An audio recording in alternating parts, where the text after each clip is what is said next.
India മഹാരാജ്യത്തെ മഹാരാജാവ് മോദി രാജ്യത്ത് not നിരോധിച്ചതോടെ അതിൻ്റെ മഹത്വം നാടുനീളെ പറഞ്ഞു നടക്കുന്ന തിരക്കിലാണ് BJP നേതാക്കൾ. കയ്യിൽ 5 പൈസ ഇല്ലെങ്കിലും സ്വയം ശപിച്ച് പ്രസ്താവനയ്ക്ക് ഇറങ്ങിത്തിരിക്കുന്നവരുണ്ട് ഈ കൂട്ടത്തിൽ. ആ കൂട്ടത്തിൽ പെടുന്നതാണോ എന്നറിയില്ല, ശോഭാ സുരേന്ദ്രനും ഇറങ്ങിത്തിരിച്ചിരിക്കുന്നു മോദി സ്തുതിയുമായി. മോദിയെ വാനോളം വാഴ്ത്തുമ്പോൾ അതിൻ്റെ ഭാഗമായി കേരളത്തിലെ ഇടതു വലത് നേതാക്കളെ വലിച്ചു കീറുന്നതും സ്വാഭാവികം. ശോഭയാകുമ്പോൾ ഉറഞ്ഞു തുള്ളിയാൽ കാളി രൂപമാകും. അതുകൊണ്ട് ജനങ്ങൾക്കിടയിലേക്ക് പറഞ്ഞുവിടാൻ നേതാക്കൾക്കും പേടിയാണ്. എന്നാൽ ഒന്ന് തീരുമാനിച്ചാൽ അത് നടപ്പാക്കി രക്തം കണ്ടേ ശോഭ മടങ്ങാറുള്ളൂ. ഗംഗ ഇപ്പൊ എവിടെ പോകുന്നു? അതുകൊള്ളാം, ഞാൻ പറഞ്ഞില്ലേ അല്ലിക്ക് കല്യാണാഭരണം എടുക്കാൻ പോണെന്ന്. ഗംഗ ഇപ്പൊ പോകണ്ട. ഞാൻ പോണ്ടേ? വേണ്ട. ഞാനിന്ന് രാവിലെയും പറഞ്ഞിരുന്നാണല്ലോ, പിന്നെന്താ ഇപ്പോഴൊരു മനംമാറ്റം? ഗംഗ ഇപ്പൊ പോകണ്ട. അതെന്താ?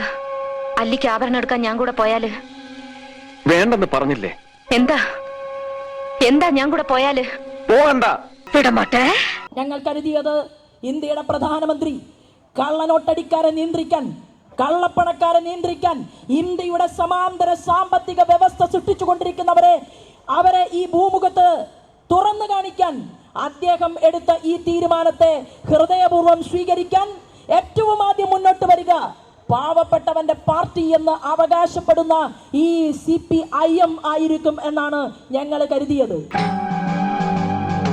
ബീഹാറിലെ നിതീഷ് കുമാർ പോലും ഞാൻ ഹൃദയപൂർവ്വം ഈ തീരുമാനത്തെ സ്വാഗതം ചെയ്യുന്നു എന്ന് പ്രഖ്യാപിച്ചപ്പോ കേരളത്തിന്റെ മുഖ്യമന്ത്രി CPIM-ന്റെ നേതാവിന്റെ മാത്രം പരിവേഷത്തോട് കൂടിയിട്ട് പറഞ്ഞു, ഇതിനെ ഞങ്ങൾ അംഗീകരിക്കില്ല എന്ന് പ്രഖ്യാപിച്ചുകൊണ്ട് ഈ നയപരമായി എടുത്ത തീരുമാനത്തിനെതിരായിക്കൊണ്ട് റിസർവ് ബാങ്കിന്റെ മുന്നിലേക്ക് കുത്തിയിരിപ്പ് സമരം നടത്താൻ കേരളത്തിലെ മാർക്സിസ്റ്റ് പാർട്ടിയുടെ സംസ്ഥാന സെക്രട്ടറി പദവിയിലൂടെ മുന്നോട്ട് പോകുന്ന ശ്രീമാൻ കോടിയേരിയെ പോലെ തന്നെ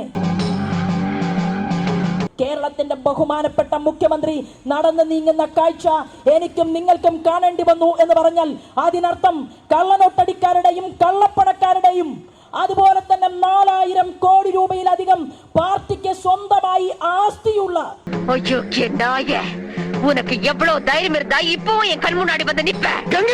പണാധിപത്യമുള്ള ഒരു പാർട്ടി, ആ പാർട്ടി പാവപ്പെട്ടവർക്ക് വേണ്ടി ഇന്ത്യൻ പ്രധാനമന്ത്രി എടുത്ത തീരുമാനത്തെ ചോദ്യം ചെയ്തുകൊണ്ട് RBIയുടെ ഓഫീസിന്റെ മുന്നിൽ പോയി കുത്തിയിരിപ്പ് സമരം നടത്തുമ്പോ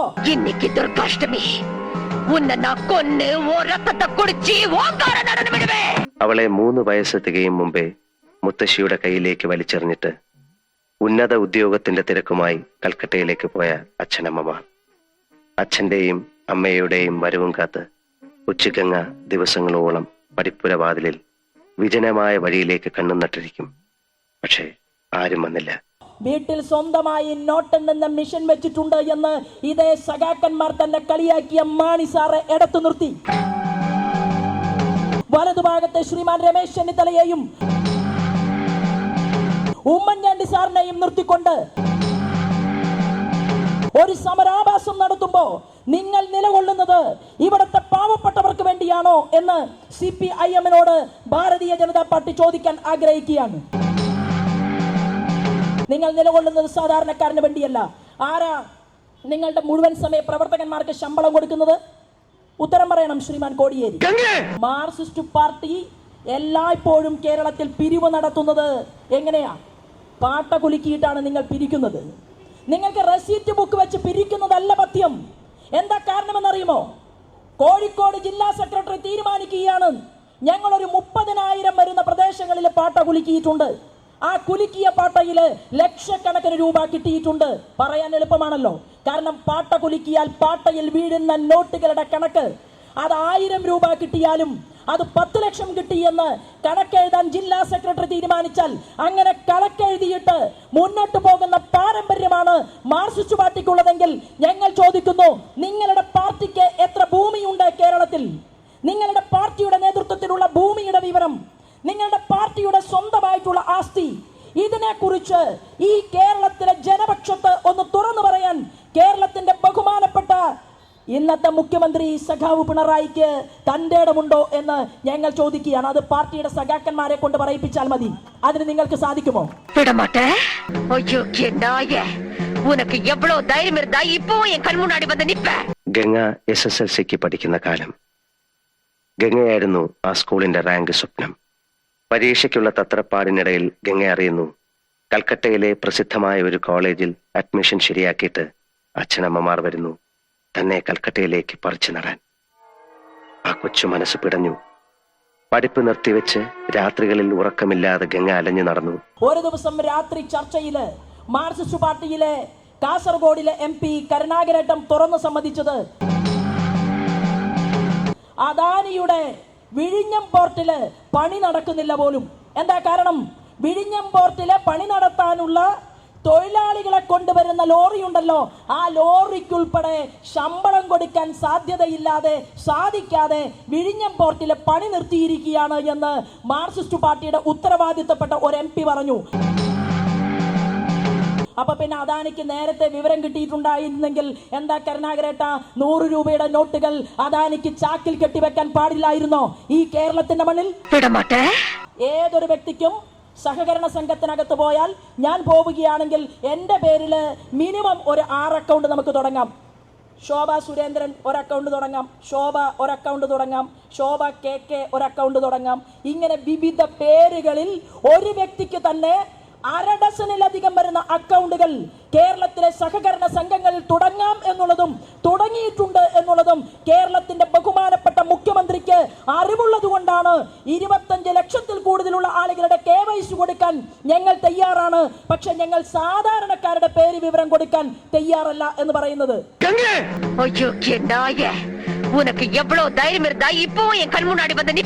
ഇന്ത്യ ഭരിക്കുന്നത് ശ്രീമാൻ നരേന്ദ്രമോദിയാണെങ്കിൽ കോൺഗ്രസിലെ കള്ളപ്പണക്കാരെയും മാർക്സിസ്റ്റ് കമ്മ്യൂണിസ്റ്റ് പാർട്ടിക്കകത്തുള്ള കള്ളപ്പണക്കാരെയും മണിച്ചിട്ട് താഴിട്ട് പൂട്ടുമെന്നുള്ള തീരുമാനമെടുത്തുകൊണ്ട് തന്നെയാണ് ഈ ഭാരതത്തിന്റെ മുന്നിൽ ഇന്ത്യൻ പ്രധാനമന്ത്രി മുന്നോട്ട് പോകുന്നത്.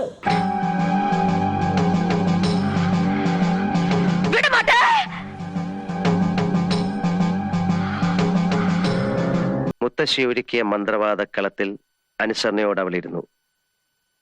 അച്ഛനമ്മമാർ പറന്നെത്തി. വന്നപാടെ അവർ ഗംഗയും കൊണ്ട് തിരിച്ചു പറന്നു കൽക്കട്ടയിലേക്ക്. അവിടെ ഏതെങ്കിലും സൈക്കാട്രിസ്റ്റിനെ കാണിച്ചു കാണണം, അയാൾ എന്തെങ്കിലും മരുന്നും കൊടുത്തു കാണണം. എനിവേ, ഉണർന്നെഴുന്നേറ്റ ഗംഗ കഴിഞ്ഞതെല്ലാം മറന്നു. അവൾ കൽക്കട്ട നഗരത്തിന്റെ സന്തതിയായി. എങ്കിലും രോഗസാധ്യത, possibility of another psychic disorder ഗംഗയിൽ ഉറങ്ങിക്കിടന്നു വർഷങ്ങളോളം. അതെ, പൂട്ടേണ്ടി വരും. ഇങ്ങനെ പോയാൽ ആരെ പൂട്ടണമെന്ന കാര്യം മറ്റുള്ളവർ തീരുമാനിക്കും. വരട്ടെ. ഒരാളെയും വിടില്ല എന്ന് ഉറപ്പിച്ച് ഇറങ്ങിത്തിരിച്ച ശോഭ ഇനി പിടികൂടുന്നത് VSനെയാണ്.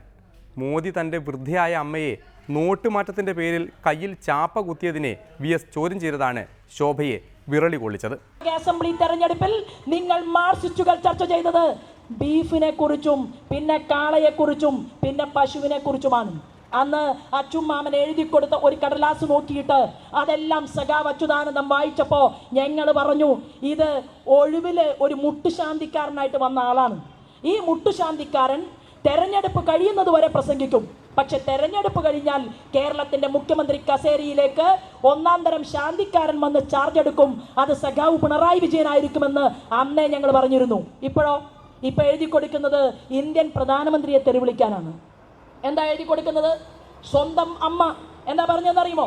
വാർദ്ധക്യപ്രായത്തിൽ എത്തി നിൽക്കുന്ന ഇന്ത്യൻ പ്രധാനമന്ത്രിയുടെ അമ്മയുടെ കയ്യിൽ ചാപ്പ കുത്തിച്ച ആളാണ് പോലും ശ്രീമാൻ നരേന്ദ്രമോദി. ആണ് സഖാവേ. കാരണം കേരളത്തിൽ ഞങ്ങൾക്കൊക്കെ ഒരു പ്രതീക്ഷയുണ്ടായിരുന്നു, സഖാവ് അച്യുതാനന്ദൻ എന്ന് പറഞ്ഞാൽ അഴിമതിക്കെതിരെ മരണം വരെ പോരാടുമെന്ന് ഞങ്ങളൊക്കെ ശങ്കിച്ചുപോയി. അങ്ങ് സാന്റിയാഗോ മാർട്ടിനെ കുറിച്ച് പറഞ്ഞില്ലേ? സാന്റിയാഗോ മാർട്ടിന്റെ ലോട്ടറി കുംഭകോണത്തെ കുറിച്ചും ആ ലോട്ടറി കുംഭകോണ രാജാവിന്റെ കയ്യിൽ നിന്ന് കോടികൾ വാങ്ങിയിട്ടുള്ള പിണറായി വിജയനെ കുറിച്ചും അങ്ങ് പറഞ്ഞില്ലേ? പിന്നെ അങ്ങ് പറഞ്ഞില്ലേ ഫാരിസ് അബൂബക്കറിന്റെ കോടികൾ പിണറായി വിജയന്റെ പോക്കറ്റിലുണ്ട് എന്ന് അർത്ഥശങ്കക്കിടയില്ലാത്ത വിധം അങ്ങയുടെ ഗ്രൂപ്പ് നേതാക്കന്മാരെ കൊണ്ട് പറയിപ്പിച്ചില്ലേ ഈ കേരളത്തിന്റെ മണ്ണിൽ? പിന്നെ വലിയ വലിയ കുത്തക മുതലാളിമാരുടെ കയ്യിലുള്ള എസ്റ്റേറ്റുകളെ കുറിച്ച് ശ്രീമാൻ അച്യുതാനന്ദൻ കേരളത്തിലെ ജനങ്ങളോട് പറഞ്ഞില്ലേ?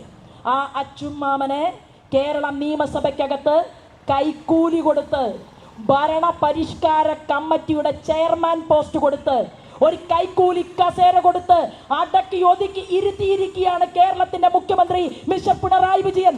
ഒരു തരത്തിലും എന്നെ ജീവിക്കാൻ സമ്മതിക്കില്ലെന്ന് ഉറപ്പിച്ച് തീരുമാനിച്ചിറങ്ങിയിരിക്കുകയാണല്ലേ?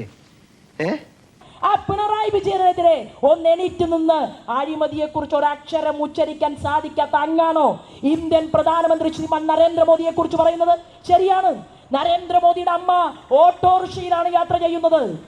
ശരിയാ, ഞങ്ങൾ അംഗീകരിക്കുന്നു. ഞങ്ങൾക്കും അതിൽ കുറച്ച് വിഷമമൊക്കെയുണ്ട്. ഇന്ത്യ ഭരിക്കുന്ന പ്രധാനമന്ത്രിയുടെ 95 വയസ്സായിട്ടുള്ള അമ്മ ഓട്ടോറിക്ഷയിൽ യാത്ര ചെയ്യുന്നു. ഇന്ത്യൻ പ്രധാനമന്ത്രി നരേന്ദ്രമോദിയുടെ സഹോദരൻ ഒരു റേഷൻ കട നടത്തിയിട്ടാണ് ജീവിക്കുന്നത്.